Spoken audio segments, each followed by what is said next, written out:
ano-ano nga ba ang mga palatandaan ng isang obispo?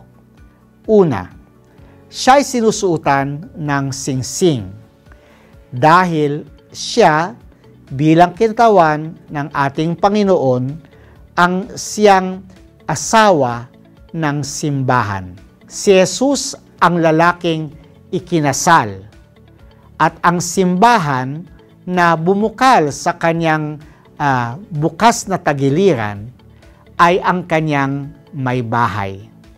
Sinusuotan ang obispo ng isang singsing bilang palatandaan ng kanyang katapatan sa simbahan. Dahil siya'y kumakatawan kay Jesus, kailangang ibigin niya ang simbahan at maging handa siyang mag-alay ng kanyang buhay para rito. Habang ipinagkakaloob sa obispo ang singsing, ay sasabihin sa kanya, tanggapin mo ang singsing na ito, tanda ng katapatan, pinalamutian ng malinis na pananampalataya, pangalagaan mo ng walang dungis ang may bahay ng Diyos, ang banal na simbahan. Ito'y malinaw na nagpapahiwatig ng espiritual na pag-iisang dibdib at ang alyansang nabuo sa pagitan ng obispo at ng simbahan.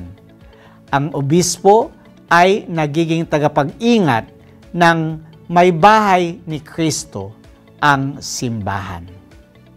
Pagkatapos nun, ang obispo ay sinusuotan ng isang kakaibang pansaklob na tinatawag nating mitra. Ang mitra ay sumasagisag sa kanyang pagpapasya na magsikap patungo sa kabanalan. Habang isinusuot sa kanya, ay sinasabi, tanggapin mo ang mitra at naway magningning sa iyo ang liwanag ng kabanalan upang sa pagdating ng punong pastol, matamo mo mula sa kanya ang walang hanggang korona ng kaluwalhatian.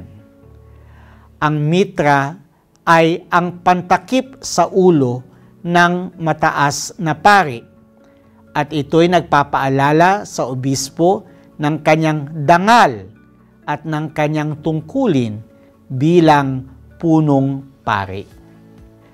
Ang obispo ay pastol. Dahil dito, ibinibigay sa kanya ang tungkod o tinatawag na bakulo, ang pastoral staff na nagpapahayag ng kanyang tungkuling gabayan at pamahalaan ang simbahan na ipinagkatiwala sa kanya. Kung mapapansin niyo, ang pastoral staff, ang tungkod ng isang pastol ay mayroong pakurbadang ulo. Ito'y ginagamit ng pastol bilang pantulong sa kanyang paglakad. Gayon din naman, kapag may naliligaw siyang tupa, yung kawit sa dulo ng kanyang tungkod ay ginagamit niya upang hilahin ang tupa pabalik sa tamang landas.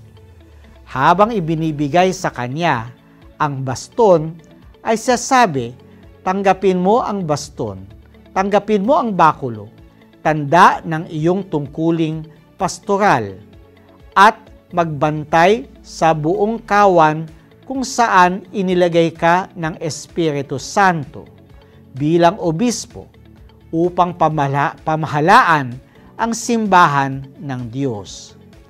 Alam po ba ninyo na ang pinakamatandang palatandaan na hinahawakan ng isang obispo ay ang kanyang baston bilang pastol ng simbahan?